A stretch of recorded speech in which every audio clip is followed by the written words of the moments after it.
Salut à tous, encore Kenfa. Je vais partager aujourd'hui avec vous une idée très profonde dans l'objectif de faire comprendre à l'Africain qui il est vraiment. Très loin de la pensée complotiste des philosophes qui nous ont été imposés par les colons. À l'origine, à la base, l'humain était vierge comme un format et laissait la nature l'enseigner sans avoir l'idée de dire que j'ai pris pour référence la Bible. J'exploite plutôt l'idée de celui qui a inventé ce mythe comme quoi c'est après avoir consommé le fruit interdit par Dieu que Adam et Ève ont pris la conscience de la connaissance. C'est-à-dire, à la base, quand Dieu les a créés, d'après la Bible bien sûr, ils n'étaient pas conscients de la connaissance, du savoir, de la sagesse, ni de l'intelligence. Tout ce qu'ils savaient, c'est qu'ils existaient et qu'ils pensaient. Pour vous faire comprendre que ce n'est pas une idée qui émane de moi. Beaucoup pensaient ainsi. Même les philosophes comme David Hume ou encore John Locke, ils ont écrit sur ça. À la base, l'humain était ignorant de tout et il laissait la nature se révéler en lui. Je prends un exemple simple. Le premier humain, c'est quand il a plongé sa main dans l'eau qu'il a constaté que l'eau est liquide. C'est quand il a cogné la pierre qu'il a constaté que la pierre est solide. C'est après une éruption volcanique qu'il a pris connaissance du feu et des dégâts qu'il peut commettre. Comment il peut le reproduire.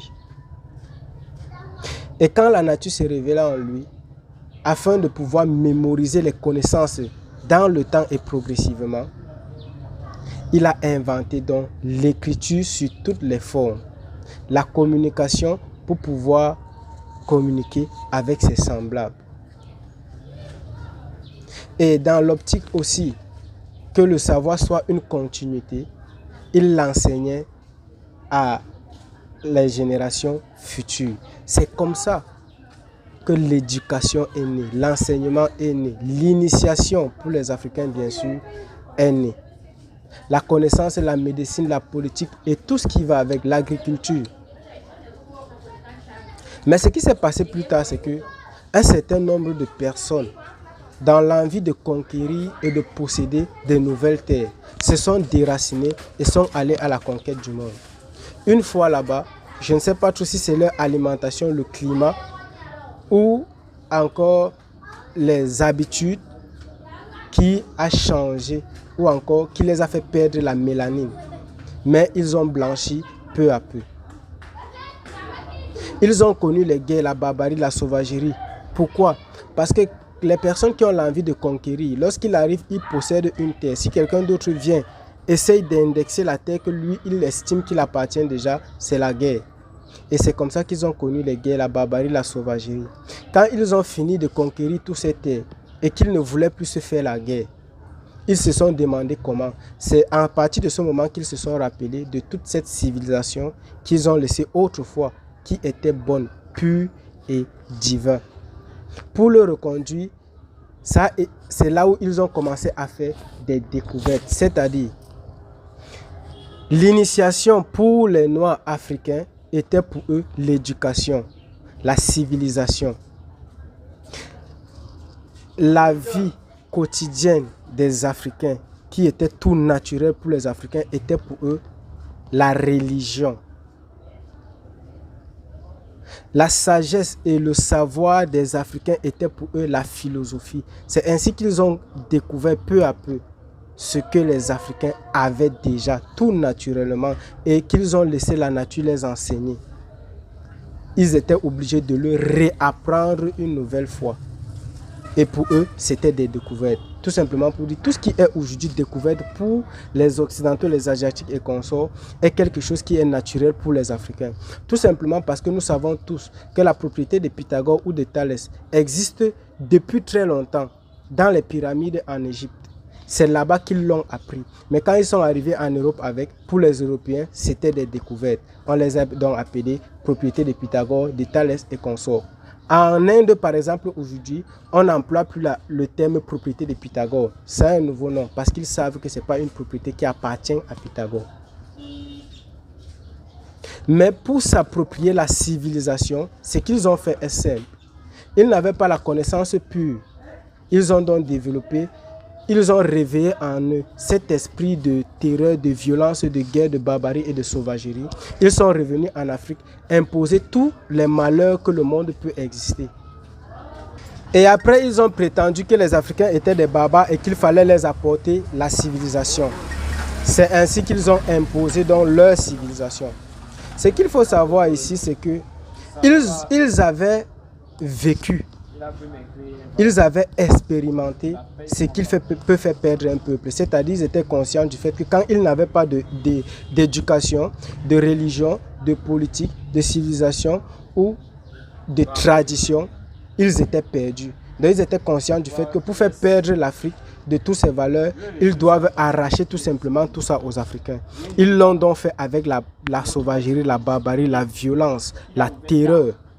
Les Africains, eux maintenant, dans cet esprit de sagesse, de peur, de perdre toute la race noire ou encore la civilisation africaine, ils se sont soumis, ils se sont rendus et se sont adaptés aux conditions qu'on les imposait.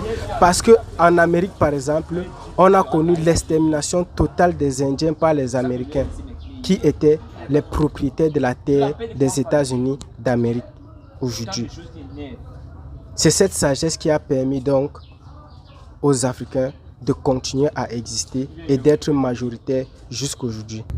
Et plus tard, cette acceptation qui a été une continuité à un moment donné, les jeunes générations éduquées de cette manière ont cru que c'était une norme, une réalité ou quelque chose de normal. Et ils se sont appropriés cette nouvelle civilisation avec plus précisément ce qui a endoctriné les Africains, la religion musulmane et chrétienne. Et aujourd'hui, nous tombons dans ce piège qui fait de nous des êtres perdus. Parce qu'un peuple qui se contente de croire n'évolue plus.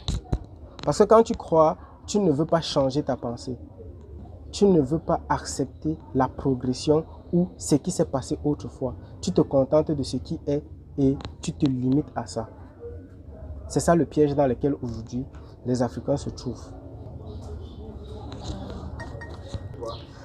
Les Africains doivent continuer à apprendre de la nature. Parce que quand tu apprends de la nature, tu la préserves, tu la conserves. Et on ne peut pas détruire son maître.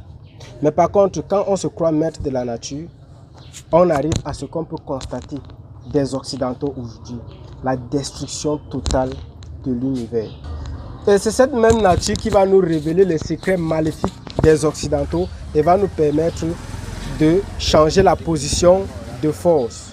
Et croyez-moi, ça arrivera et c'est déjà en train d'arriver. Les Occidentaux se croient aujourd'hui maîtres du monde. Ce qu'ils ignorent, c'est que le monde a existé très longtemps avant leur ère. Et après, il existera encore beaucoup. Si bien que sur l'échelle du temps, si on peut énumérer de 0 à 10, ils seront presque invisibles. Parce que leur civilisation est la plus pire que le monde ait connue. Nous devons donc tout simplement prendre conscience, nous cultiver et laisser la nature continuer à nous enseigner. Et la civilisation africaine reviendra et sauvera l'univers tout entier, croyez-moi. Merci beaucoup et à très bientôt.